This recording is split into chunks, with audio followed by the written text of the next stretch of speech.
अस्सलाम वालेकुम। Welcome to career 360। आज की इस वीडियो में synchronisation, load sharing, load management के हवाले से आसान लफ्ज़ों में एक्सप्लेन करने की कोशिश करूँगा। इस वीडियो को देखने के बाद आप इस काबिल हो जाएंगे कि किसी भी तरह की जो एप्लीकेशन है जो सिंक्रोनाइजेशन और लोड शेयरिंग सिस्टम है उसको आप बेहतर तरीके से अंडरस्टैंड कर सकेंगे कि किस एप्लीकेशन को किस तरीके से डिज़ाइन किया जा सकता है और कौन कौन सी एप्लीकेशंस होती हैं जो कि अचीवेबल होती हैं, जिसको आप सिंक्रोनाइजेशन या लोड शेयरिंग में या लोड मैनेजमेंट में आप उसको अचीव कर सकते हैं। तो एप्लीकेशंस और डिज़ाइन को समझने से पहले आपको सिंक्रोनाइजेशन और लोड शेयरिंग को समझना होगा कि सिंक्रोनाइजेशन एक्चुअली होती क्या है और उसकी ज़रूरत कब पेश आ सकती है, और लोड शेयरिंग क्या होता है और उसकी ज़रूरत किस वक्त आपको पेश आ सकती है। चलें स्टार्ट करते हैं बगैर टाइम ज़ाय किए हुए। आपको आसान लफ्ज़ों में एक्सप्लेन करने की कोशिश करूँगा कि सिंक्रोनाइजेशन और लोड शेयरिंग बेसिकली होता क्या है और उसको आप किस वक्त अचीव कर सकते हो और किस वक्त आपको ये अचीव करनी पड़ती है और आपको क्या बेनिफिट्स मिल सकते हैं और क्या आपकी रिक्वायरमेंट हो सकती है और कितने तरह के सिस्टम होते हैं, कितनी तरह की एप्लीकेशंस होती हैं जिसको आप इस्तेमाल कर सकते हैं। सिंक्रोनाइजेशन दो या दो से ज़्यादा जो जेनसेट्स हैं उनको आपस में पैरेलल चलाने के लिए, उनको मतवाज़ी चलाने के लिए एक ही बस बार के ऊपर आप दो या दो से ज़्यादा जेनसेट को अगर एक कॉमन बस के ऊपर आप उनको इस्तेमाल करना चाहते हैं, एक कॉमन बस के ऊपर क्लोज करना चाहते हैं, तो वो आपका पैरेलल पावर सिस्टम कहलाता है। और पैरेलल पावर सिस्टम के लिए दो या दो से ज़्यादा जेनसेट भी हो सकते हैं या मल्टीपल जेनसेट के साथ मल्टीपल ग्रिड्स भी हो सकते हैं। और डिफरेंट एप्लीकेशंस हैं, वो आगे आपको मैं एक्सप्लेन करूँगा किस तरह की एप्लीकेशंस हो सकती हैं। तो अभी बेसिकली सिंक क्यों किया जाता है, एक कॉमन बस के ऊपर मल्टीपल जेनसेट को पैरेलल क्यों चलाया जाता है, उसकी डिफरेंट जो है वजूहात हैं। एक तो आप अपनी पावर कैपेसिटी को एक्सटेंड करने के लिए चलाते हैं, यानी अगर आपका पहले एक जेनसेट है वो 1 मेगावाट का है तो सेम बस के ऊपर आप एक और जेनसेट को पैरेलल चला सकते हैं उसको सिंक्रोनाइज़ करके। तो उससे क्या होगा कि आपकी जो पावर है वो इन्हांस हो जाएगी, आपके 2 मेगावाट का सेट हो जाएगा। सेम सिंपल एक लोड के ऊपर आपके मल्टीपल सेट्स आप चला सकते हैं लोड शेयरिंग के लिए। तो आपके जो जेनसेट है वो लोड शेयर कर सकते हैं एक दूसरे के साथ, बजाय ये कि 2 मेगावाट का एक सेट हो तो आप 1 मेगावाट के दो सेट को पैरेलल में चला सकते हैं। 3 भी चलाए जा सकते हैं, 4 भी चलाए जा सकते हैं, 5 भी, मल्टीपल ऑप्शन हैं। आप अप टू योर रिक्वायरमेंट आप उसको सिंक्रोनाइज करके एक कॉमन बस के बार के ऊपर आप लोड को इस्तेमाल कर सकते हैं। उससे क्या होगा कि आपको बैकअप जो जेनसेट है वो मिल जाएगा, आपको जो शट डाउन नहीं करना पड़ेगा। आपका अगर मेंटेनेंस ड्यू है तो जिन जेनसेट की मेंटेनेंस ड्यू है आप उनको आइसोलेट करके उनकी मेंटेनेंस कर सकते हैं, बाकी जो सेट्स होंगे वो आपकी पावर को सप्लाई देते रहेंगे। तो वो ये सारा जो सिस्टम होता है इसके बेनिफिट्स हैं। लोड शेयरिंग हम इसलिए करते हैं कि अपना जो सिस्टम है उसको अपग्रेड करने के लिए, उसकी पावर को इन्हांस करने के लिए मेंटेनेंस की जो ऑप्शन है उसमें अवेलेबल होती है। अगर सिंगल सेट होगा तो अगर उसकी प्रिवेंटिव मेंटेनेंस या करेक्टिव मेंटेनेंस ड्यू है तो आपको पूरा प्लांट बंद करना पड़ेगा। डेफिनेटली आपकी पावर जो है वो आपको मुतबादल कोई अरेंजमेंट करना होगा। लेकिन अगर आपके मल्टीपल सेट्स हैं कॉमन बस के ऊपर तो आप अपने जेनसेट की मेंटेनेंस जो है एज वेन एज रिक्वायर्ड आप उसकी प्रिवेंटिव मेंटेनेंस या करेक्टिव मेंटेनेंस आप उसकी कर सकते हैं बगैर पावर को शट डाउन किए।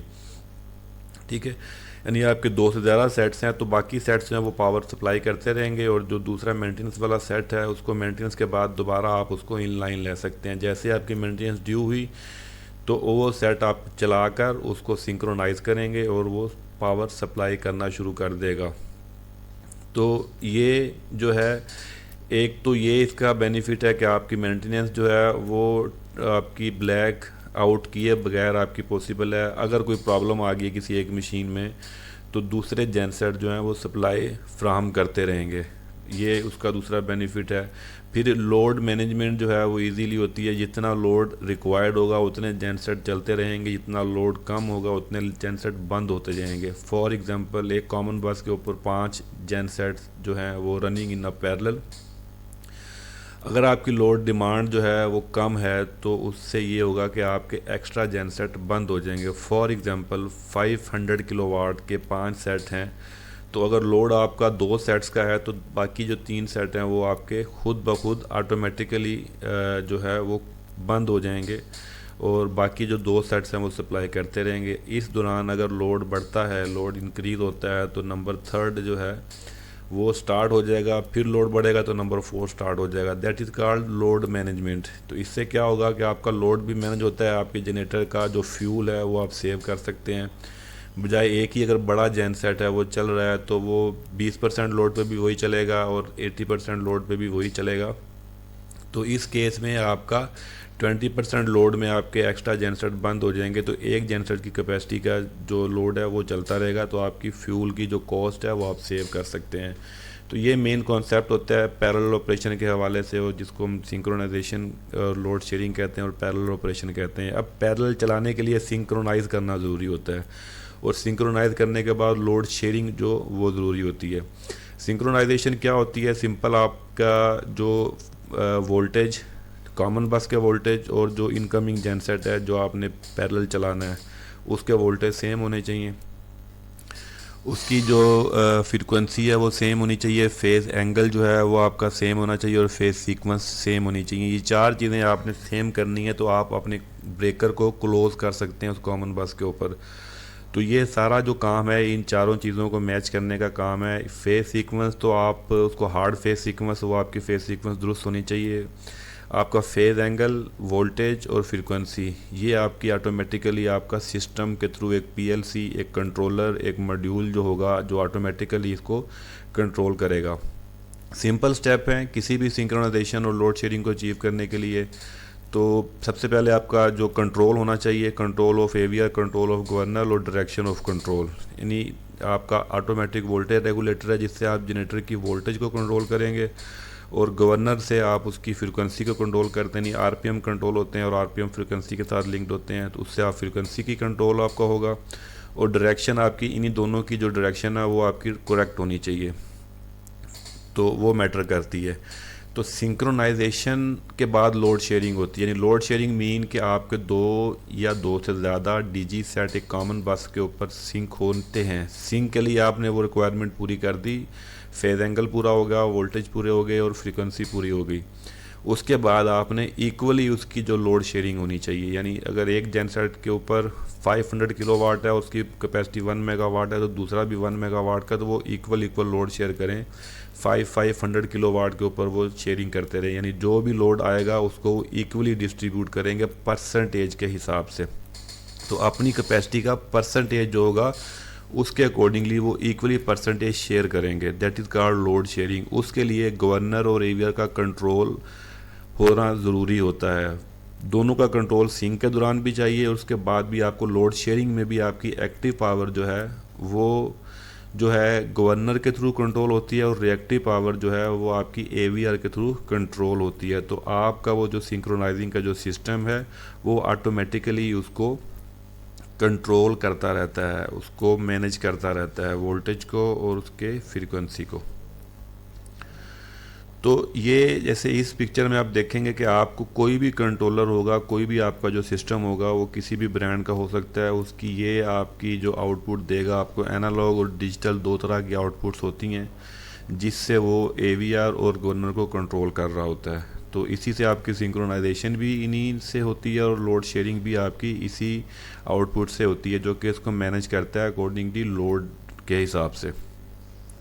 तो ये आपकी एनालॉग इनपुट है एवीआर की, और ये आपकी गवर्नर की आउटपुट है जो कि गवर्नर के साथ कनेक्ट होती है, और ये आपका दूसरा स्टेप है। दूसरे स्टेप में क्या है, आपने सीटीज़ जो है वो राइट फेज़ के ऊपर होनी चाहिए और राइट डायरेक्शन होनी चाहिए। सीटी L1, L2, L3 यानी राइट फेज़ के ऊपर, राइट इनपुट के ऊपर होना चाहिए। जो फेज़ डाला हुआ है वही फेज़ की सेंसिंग उस कंट्रोलर में भी आपकी जानी चाहिए, और ऐसे ही आपकी डायरेक्शन भी जो है वो भी सीटी की डायरेक्शन होनी चाहिए, जो प्रॉपर डायरेक्शन होगी। सीटी की जो डायरेक्शन इम्पोर्टेंस रखती है, अगर आपकी सीटी की डायरेक्शन जो है वो आपकी जो है अगर वो उल्ट हो जाएगी तो आपके जो अम्पेयर्स हैं वो नेगेटिव में आएंगे, तो जिससे आपके किलोवाट भी नेगेटिव हो जाएंगे, तो आपके वो एक तरह का रिवर्स पावर को डिटेक्ट करेगा आपका सिस्टम। तो इसलिए आपकी राइट फेज पर सीटी होनी चाहिए और आपकी सीटी की जो डायरेक्शन है वो भी सबकी ठीक होनी चाहिए। जैसे इस पिक्चर में आपका मेंशन है कि आपका जो ये P1 वाली पॉइंट है, P1 से सप्लाई जो है वो आपकी लोड की तरफ जानी चाहिए इस तरीके से। तो P1 से आपका लोड इन हो और आउट जो P2 वाली साइड से होना चाहिए। तो ये आपकी राइट डायरेक्शन बनेगी तमाम सीटीज़ की। आपकी जो राइट फेज़ की मैं बात कर रहा हूँ, राइट फेज़ का मतलब है कि आपका जो कंट्रोलर होगा, जो भी आपका पीएलसी है, सिस्टम है, उसकी जो L1 की सीटी है वो आपकी L1 के ऊपर एग्जिस्ट करनी चाहिए। फिज़िकली वो सीटी आपकी उसी फेज़ के ऊपर हो। अगर ऐसा ना हो कि ये वाली सीटी जो आपकी यहाँ पर L1 की सीटी है और यहाँ पर L2 की सीटी कनेक्ट हो, यानी राइट फेज़ की राइट कनेक्ट पिन नंबर पर राइट फेज़ की सीटी की इनपुट आनी चाहिए। तो ये होता है राइट फेज़ की सीटी राइट फेज़ के साथ कनेक्ट होनी चाहिए।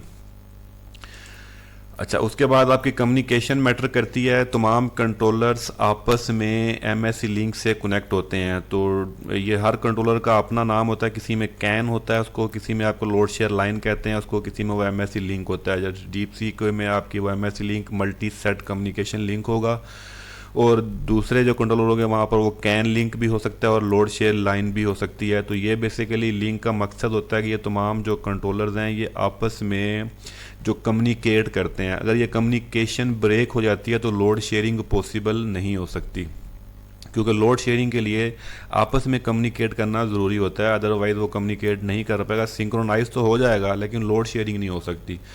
तो ये आपका तीसरा जो स्टेप है, जो कि रिक्वायर्ड स्टेप है, वो कम्युनिकेशन लिंक जो होता है वो स्टेबल होना चाहिए। उसके बाद सिंक चेक किया जाता है कि कॉमन बस और आने वाली बस के ऊपर जो है वो आप चेक सिंक जो है वो सिंक्रोस्कोप जो होती है वो इसको चेक करती है। आप इसको लैंप मेथड से भी चेक कर सकते हैं। आपके पास सिंक्रोनाइजिंग का एक चेक सिंक मीटर होता है, उससे भी आप चेक कर सकते हैं, मार्केट में अवेलेबल होता है। और आप इसको लैंप मेथड से भी कर सकते हैं। इसमें दो लैंप मेथड होते हैं, एक डार्क लैंप मेथड होता है, एक ब्राइट लैंप मेथड होता है। तो उसके अकॉर्डिंगली भी आप इसको चेक सिंक को, यानी दोनों के फेज जो हैं वो इक्वल हैं, दोनों के वोल्टेज और फ्रिक्वेंसी इक्वल है, तो ये आप इसको भी चेक कर सकते हैं। आपका सिस्टम जो कंट्रोलर है वो भी आपको चेक करके ये बता सकता है। तो दोनों ऑप्शन होती हैं। तो उसके बाद सिंपल आपने अपना ब्रेकर क्लोज करना है कंट्रोलर के थ्रू, तो आपकी सिंक्रोनाइजेशन हो जाती है। उसके बाद लोड शेयरिंग ऑटोमेटिकली होगी। सिंक्रोनाइजेशन और लोड शेयरिंग के हवाले से यहाँ पर आपको और भी डिटेल से वीडियोस मिलेंगी, जो कि क्योंकि ये एक कम्प्रीहेंसिव स्किल्स है एक इंजीनियर्स के लिए।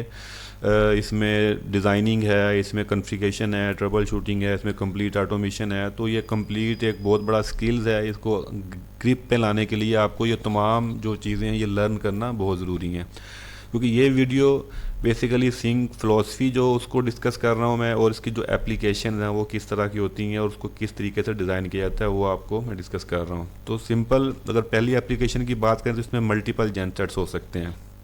इस एप्लीकेशन में आप देखें कि आपके पास मल्टीपल सेट्स हो सकते हैं, 2 3 4 5 6 10 जितने भी आपके सेट्स हैं, that is called the multiple gensets. आगे आपका लोड है, लोड आप यहाँ से भी ले सकते हैं, आप सेंटर से भी लोड ले सकते हैं, यहाँ भी एक ब्रेकर लगा के, यानी इस बस बार, ये कॉमन बस बार के ऊपर आप मल्टीपल लोड टेक ऑफ ले सकते हैं। अभी 2 लोड टेक ऑफ हैं तो आप सेंटर से भी एक लोड टेक ऑफ ले सकते हैं।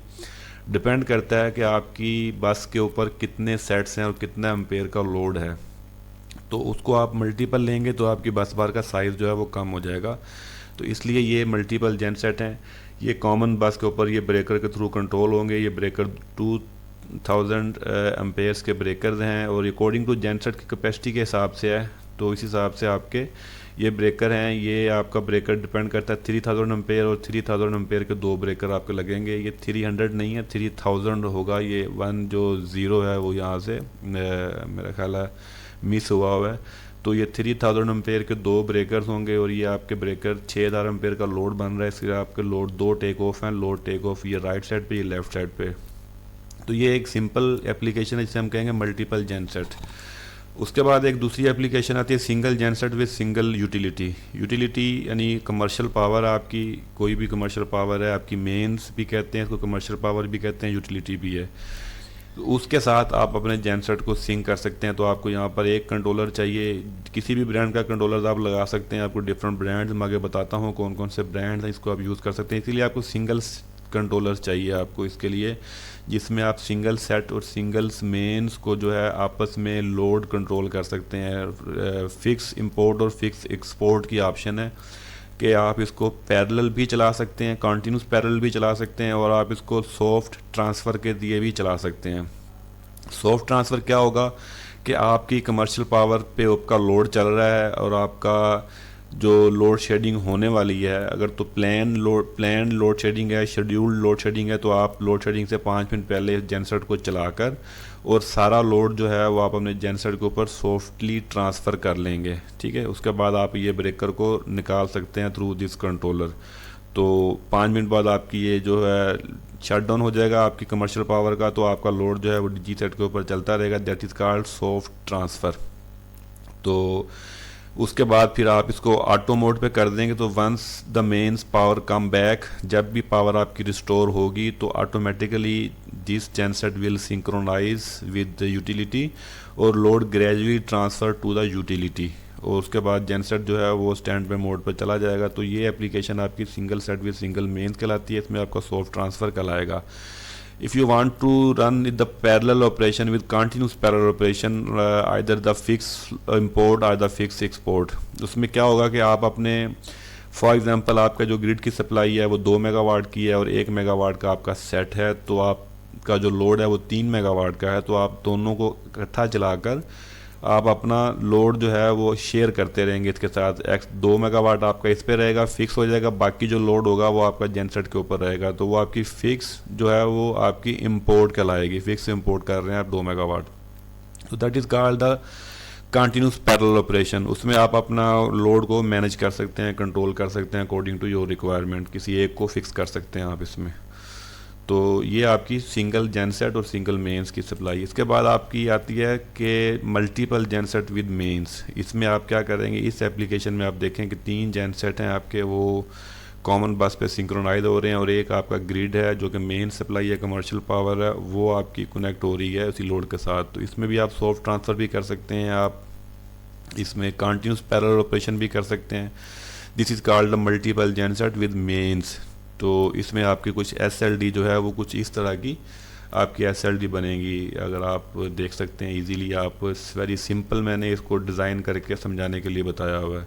उसके बाद आपकी एप्लीकेशन आएगी multiple genset with multiple mains. इसमें क्या होगा कि आपकी 2 से ज़्यादा मेंस पावर भी आप जोड़ सकते हैं, 1 से ज़्यादा, 2 भी हो सकती हैं, 3 भी हो सकती हैं, और जेनसेट भी आपके 2, 3, 4, 5 या ज़्यादा हो सकते हैं। That is called multiple gensets and multiple mains. तो अगर ये 2 मेंस और 3 जेनसेट की सिंगल लाइन डायग्राम आपकी कुछ इस तरह से बनेगी, जिसमें आपका लोड का कुछ सिनेरियो आपका इस तरह बनेगा। इस SLD के अंदर आपको बेहतर अंदाज़ा हो जाएगा कि आपकी 2 कमर्शियल पावर हैं और आपके 5 जो कंट्रोलर्स लगेंगे जो इसको कंट्रोल करेंगे। तो ये एप्लीकेशंस जो है आप इस तरीके से इसको डिज़ाइन कर सकते हैं। अब आप इसकी डिज़ाइनिंग स्किल्स का होना बहुत ज़रूरी है। आपकी जो कैलकुलेशन है, इस बस बार की कैलकुलेशंस कैसे होंगी, इसके ब्रेकर्स की जो आपकी जो शॉर्ट सर्किट कैपेसिटी है, जो फॉल्ट करंट की जो कैपेसिटी है वो निकालनी होगी, कितने किलो एम्पेयर का ब्रेकर होना चाहिए, बस कितने एम्पेयर्स की होनी चाहिए, यहाँ पर लोड टेक ऑफ कितने होनी चाहिए, कहाँ ब्रेकर होना चाहिए, कहाँ नहीं होना चाहिए। ये एक अलग आपकी डिज़ाइन की चीज़ें हैं, ये आपको डिज़ाइन वाले सेगमेंट में चीज़ें मिलेंगी, वहाँ से आप इसको लर्न कर सकते हैं। तो ये एप्लीकेशन जो आपकी इसमें मल्टीपल मेंस हो सकती हैं और मल्टीपल जेनसेट हो सकती हैं, तो डिज़ाइन को समझना ज़रूरी है। अभी आपको कोई एप्लीकेशन हैं, तो इस एप्लीकेशन जब भी आप सिंक्रोनाइजेशन या लोड शेयरिंग के स्किल्स पे ग्रिप लाएंगे, तो आपको इन एप्लीकेशन के बारे में पता होना बहुत ज़रूरी होता है। उसके बाद अगर बात करूं तो उसमें आपका multiple genset with multiple mains and gas turbine. इसमें क्या होगा कि आपका मल्टीपल मेंस भी हो सकती हैं और अदर सोर्स भी हो सकता है आपका, जैसे गैस टरबाइन है वो भी आप सिंक कर सकते हैं, आपकी स्टीम टरबाइन है वो भी आप सिंक कर सकते हैं। तो इसमें आपके मल्टीपल सोर्स हो सकते हैं, गैस जनरेटर्स भी हो सकते हैं, डीजल जनरेटर्स भी हो सकते हैं, गैस या स्टीम टरबाइन भी हो सकती हैं, और ग्रिड भी हो सकता है। तो ये कंप्लीट एक हाइब्रिड टाइप ये सिस्टम हो सकता है। इसमें आपकी सोलर पावर भी आपकी आ सकती है, आप सोलर पावर भी इसमें ऐड कर सकते हैं, आपकी विंड पावर भी आपकी ऐड हो सकती है। तो ये एक तरह का हाइब्रिड टाइप सिस्टम आपका ये हो सकता है। इसमें आपकी लोड को कंट्रोल करना, लोड को मैनेज करना, इस एप्लीकेशन में आपका उसी के हिसाब से फिर आप यहाँ पर लोड टेक ऑफ पैनल देंगे, कितना लोड आपकी साइड पे आपने जो लेना है उस हिसाब से आप अपने ब्रेकर्स की पोजीशन जो है अब आप यहाँ पर भी लगा सकते हैं ब्रेकर, इस पॉइंट पे भी आप ब्रेकर लगा सकते हैं, लोड टेक ऑफ यहाँ से भी ले सकते हैं। तो ये आपके पास जो डिपेंड करेगा लोड मैनेजमेंट जो होगी वो इन कंट्रोलर्स के ऊपर मैनेज कर रही होगी। कंट्रोलर्स डिफरेंट ब्रांड्स के होते हैं, डिफरेंट मॉडल्स के होते हैं, और कम्प्लेक्स सिस्टम भी इसमें एक एप्लीकेशन आपकी कम्प्लेक्स सिस्टम भी हो सकता है। उसमें क्या होगा कि आपके डिफरेंट कंट्रोलर्स के साथ अगर आपने सिंक्रोनाइज़ करना है, वो कंट्रोलर्स अगर चेंज नहीं करने तो उसके साथ फिर लोड शेयर लाइन आपको ऐड करनी पड़ेगी कि आपका जो कंट्रोलर्स हैं वो उसके साथ लोड शेयरिंग में कम्युनिकेट करेगा कि नहीं करेगा, क्योंकि सिंक तो वो करवा देगा। फॉर एग्जांपल ये कंट्रोलर आपका कोई गैस इंजन है, यहाँ पर आपका कोई XYZ वुडवर्ड का एक सिंक्रोनाइज़र लगा हुआ है, तो उसके साथ आपने लोड शेयर लाइन देनी है, तो उसके लिए आपको अलग से जो है लोड शेयर लाइन जो इंटरफेस आपको करनी पड़ेगी। वो डिपेंड करता है उसमें क्या प्रोविज़न है, ठीक है। वो एक अलग वीडियो आपको मिल जाएगी यहाँ पर जो कम्प्लेक्स सिस्टम के ऊपर मैंने बनाई हुई है, उसमें आपको बेहतर तरीके से पता चल जाएगा। तो ये आपका मल्टीपल एक हाइब्रिड टाइप आपका सिस्टम बन जाएगा। अगर आपके पास सिंपल अगर ये देखें आप, एक एनिमेटेड है जिसमें 3 जेनसेट हैं और एक कमर्शियल पावर है, ये रेड लाइन का मतलब पावर ऑन, ये ब्रेकर्स लगे हुए ACBs हैं, और ये ब्रेकर ऑन है, ग्रीन है, और ये लोड पे सप्लाई जा रही है। एक सिंपल जो 3 जेनसेट के हवाले से और सिंगल मेंस, मल्टीपल जेनसेट और सिंगल मेंस के हिसाब से एक एनिमेटेड है जिसमें आपको अंदाज़ा होगा कि ये आपका मास्टर कंट्रोलर है जो कि ऑन हुआ 3 जेनसेट ऑटो मोड पर हैं, और जब आपकी मेंस फेल होगी, वंस योर मेंस फेल और शट डाउन, देन ये आपकी मेंस फेल हो जाती है। तो इसमें क्या होगा कि ये जेनसेट आपके 1 बाय 1 चलेते हैं, आपके स्टार्ट होते हैं, ये स्टार्ट हो रहा है, स्टार्टिंग टाइम आता है इसके ऊपर, ये जेनसेट स्टार्ट हो चुका हुआ है, ये रेड लाइन और ये ग्रीन से ब्रेकर क्लोज, और ये कॉमन बस का ब्रेकर है। ये सिमिलरली सेम एप्लीकेशन है जो आप पीछे आपने स्लाइड में देखी होगी जिसमें आपके मल्टीपल जेनसेट और सिंगल मेंस के, वहाँ पर भी आपने देखे होंगे 5 ब्रेकर ऐड थे और 4 कंट्रोलर्स ऐड थे। तो ये उसी को एक एनिमेटेड फॉर्म में यहाँ पे मैंने एक्सप्लेन करने की कोशिश की है कि what happened after the mains failure if the 3 genset running in the parallel. तो इसमें क्या, ये 3 जेनसेट सिंक्रोनाइज हो चुके हैं और ये कॉमन बस का ब्रेकर क्लोज, और ये आपस में लोड शेयरिंग कर रहे हैं। इस वक्त ये शेयरिंग मोड पर हैं, ये तीनों जेनसेट आपस में शेयरिंग है। आप देख सकते हैं इसके ऊपर 400 वोल्ट 50 हर्ट्ज फ्रीक्वेंसी और इसका PSI और टेम्परेचर आपको नज़र आ रहा होगा डिस्प्ले के ऊपर। तो ये तमाम इंस्ट्रूमेंटेशन इस कंट्रोलर्स के ऊपर आपको नज़र आएंगी। तो ये जब आपकी कमर्शियल पावर वापस आती है तो सॉफ्ट ट्रांसफ़र से वापस पावर चली जाएगी। यानी क्या होगा कि ये कमर्शियल पावर सिंक्रोनाइज होगी, इसके साथ ये दोनों ब्रेकर ग्रीन हो जाएंगे, that's mean mains and genset in the parallel.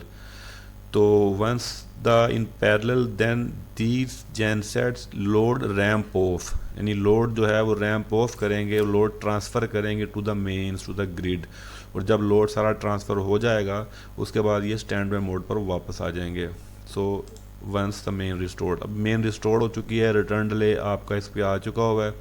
अब ये सिंक्रोनाइज होंगे, तीनों जेनसेट इस ग्रिड के साथ सिंक्रोनाइज होंगे, और ये सिंक्रोनाइजिंग, तो ये that is synchronise, that the synchronisation between grid and gen common bus. अभी ये सिंक्रोनाइज होगा तो ये ग्रीन हो जाएगा, ये ग्रीन हुआ।